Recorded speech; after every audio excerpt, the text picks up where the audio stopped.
It starts quietly. No one notices at first. You're 7 years old, standing in a house that doesn't feel safe. Maybe your parent is addicted. Maybe they explode in anger. Maybe they're physically there but emotionally absent, like a ghost in the same room. And without anyone teaching you this, something ancient activates inside your small mind. If I don't hold everything together, no one will. That's how a child disappears, not physically, but psychologically. You smile more, you cry less. You learn to watch faces like their weather forecasts. You become the emotional thermostat of the house, calming, adjusting, predicting, surviving. And the world praises you.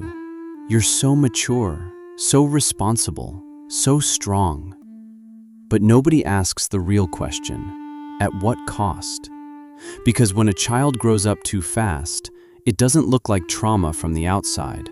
It looks like a good kid, a quiet achiever, the one who doesn't cause problems, the one who understands too much. But inside, it's a different story. Today we're going deep into the psychology of that child, the one who became an adult before their brain was ready. Because the effects don't disappear with age. They shape your relationships, they shape your career choices, they shape your self-worth. And if you don't understand what happened, you'll keep repeating survival patterns that once protected you, but now slowly poison your life. So let's name what's really happening. When children are forced to emotionally support adults instead of the other way around, psychologists call it parentification. It's when a child becomes the caregiver, the peacekeeper, the therapist, the protector. And this isn't just a hard childhood. It trains your nervous system to live like danger is always nearby. Because when you're responsible for everyone's emotions, your brain learns one rule: stay alert, or something will fall apart. That creates hypervigilance. You scan for tone changes. You walk on eggshells. You don't relax, you monitor. And then something even more painful happens. You learn that love is conditional. You give peace, and maybe you'll get safety. You stay quiet, and maybe you won't be abandoned. You become useful, so you can stay connected. So your needs become dangerous, and their needs become urgent.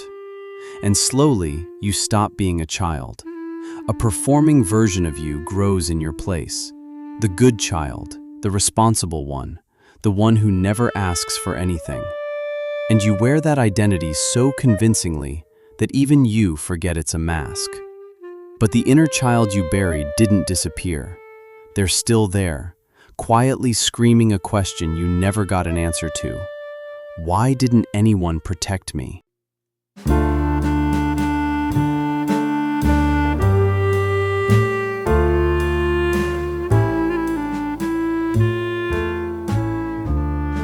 As you grow older, the symptoms don't always look dramatic.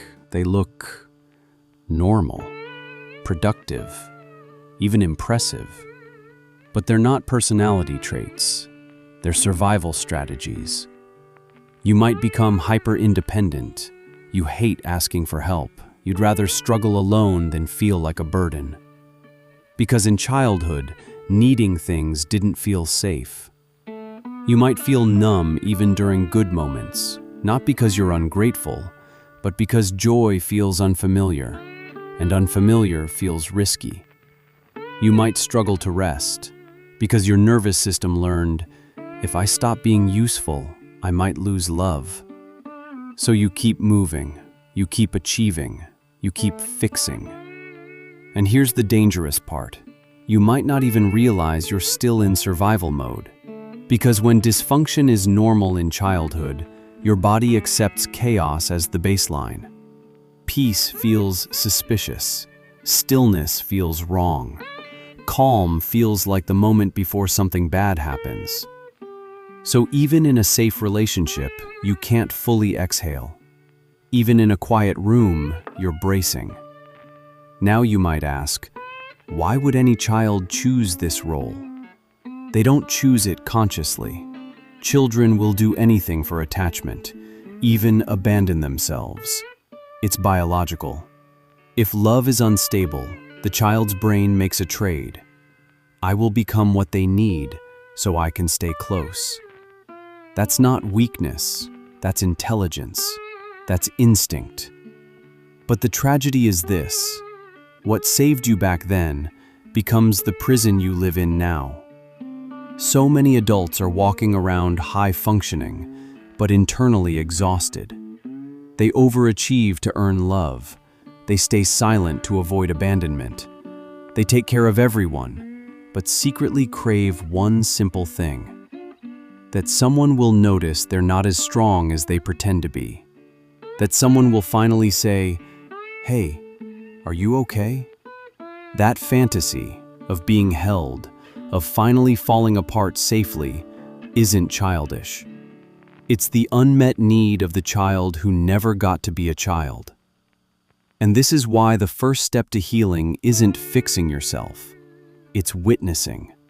Because until you validate what happened, you'll keep gaslighting yourself with lines like, "It wasn't that bad. Others had it worse. I turned out fine." But fine can be a mask too. So what happens to that child when they grow up? They become adults who don't feel safe even in calm rooms. They become lovers who can't trust softness. They become givers who can't receive. They apologize for crying. They flinch at compliments. They confuse exhaustion with success. And they live like they're always holding their breath, waiting for permission to finally rest. Here's the truth that hurts, but also frees you. No one is coming to rescue the child you buried. Not because you don't deserve it, but because the rescue you're waiting for has to become you. You are the one who goes back. You are the one who holds their hand. You are the one who says what no one ever said.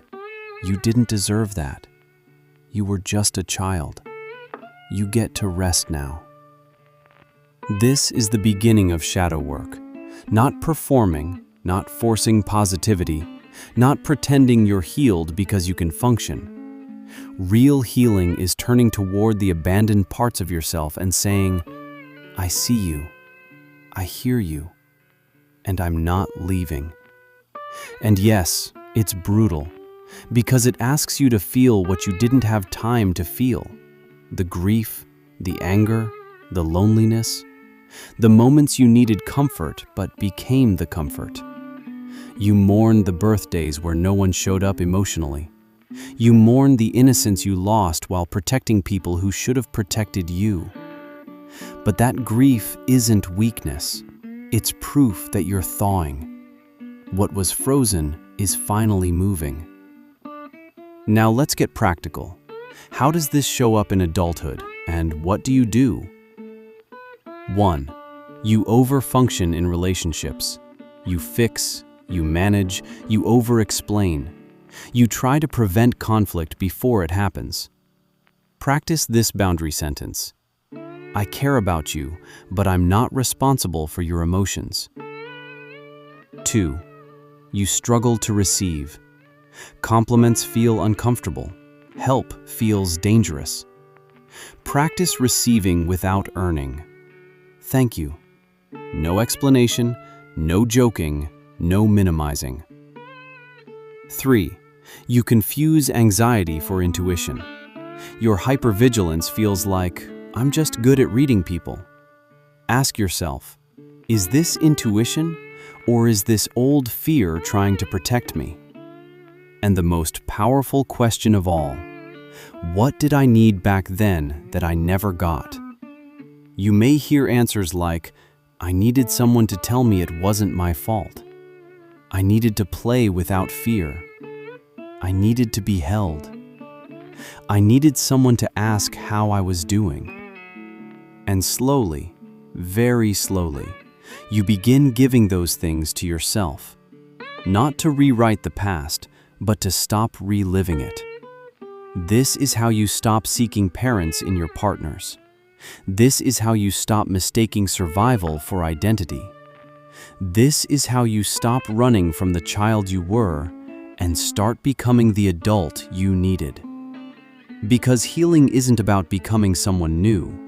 It's about remembering who you were before the world demanded you be strong. So if you grew up too fast, know this: your maturity was never the problem. The problem was you had no choice. But now you do. You can choose softness. You can choose rest. You can choose to stop managing everyone else's emotions and finally honor your own. It won't happen overnight. Some days you'll feel like a child again. Good. That's the point. Let that child come home. Let them cry. Let them play. Let them finally be seen. You're not broken. You're becoming whole. And maybe for the first time, you're finally growing up the right way. Not through fear, not through pressure, but through truth. You may not have had the childhood you needed, but you still have a future.